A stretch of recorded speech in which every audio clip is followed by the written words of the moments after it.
The story of North Korea begins in the aftermath of World War II, when the Korean peninsula, once a single unified country, was divided along the 38th parallel.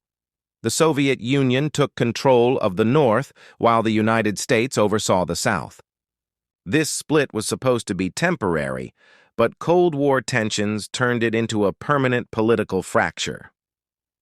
In 1948, two separate governments were established. The South became the Republic of Korea under President Syngman Rhee. The North became the Democratic People's Republic of Korea, led by Kim Il-sung, a guerrilla fighter trained by the Soviets. From the beginning, Kim envisioned a united Korea under his rule. In 1950, North Korean forces invaded the South, triggering the Korean War. With backing from China and the Soviet Union, North Korea initially made swift advances. But U.S. and UN forces intervened, pushing the war into a deadly stalemate. By 1953, after 3 years of brutal combat and over 2 million deaths, an armistice was signed. A heavily fortified demilitarized zone, DMZ, was created. But no peace treaty ever followed.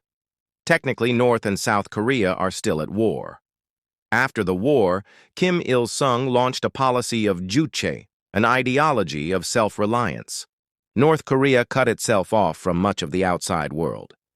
It became a centralized, authoritarian state with one-party rule, no free press, and a cult of personality around the Kim family. Dissent was crushed. Thousands of political prisoners were sent to labor camps.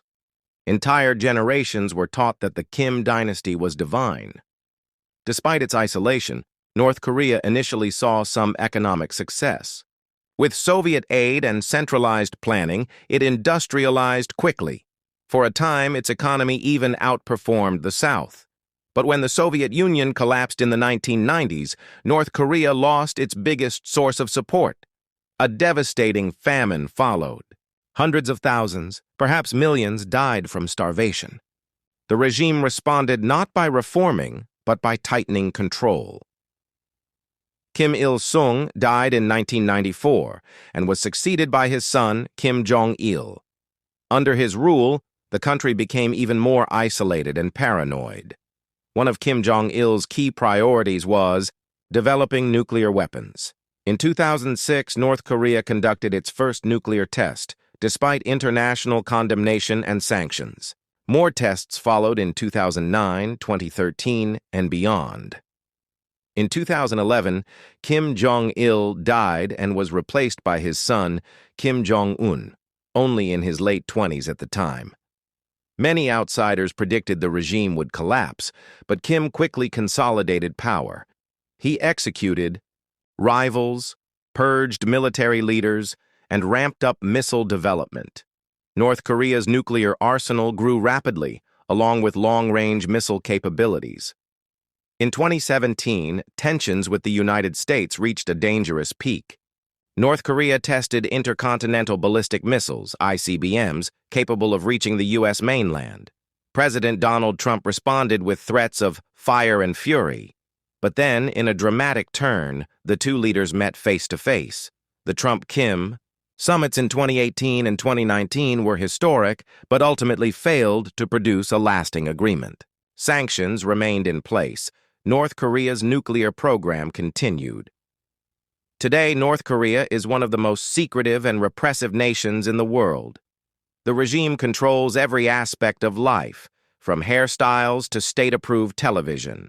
The country's economy is weak, its people isolated, but its leadership remains defiant. Despite poverty and sanctions, the military continues to receive top funding, and nuclear weapons remain the regime's ultimate insurance policy. Yet beneath this iron grip lies a population that is slowly, quietly changing.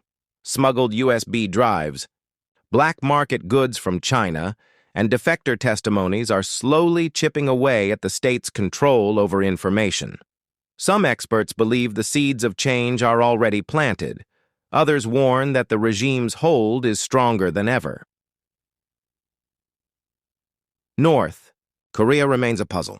It is both a relic of the Cold War and a modern threat. It is a nation built on fear, loyalty, and isolation, and as long as the Kim dynasty holds power, the future of the Korean peninsula, and perhaps the world, will continue to hang in delicate balance.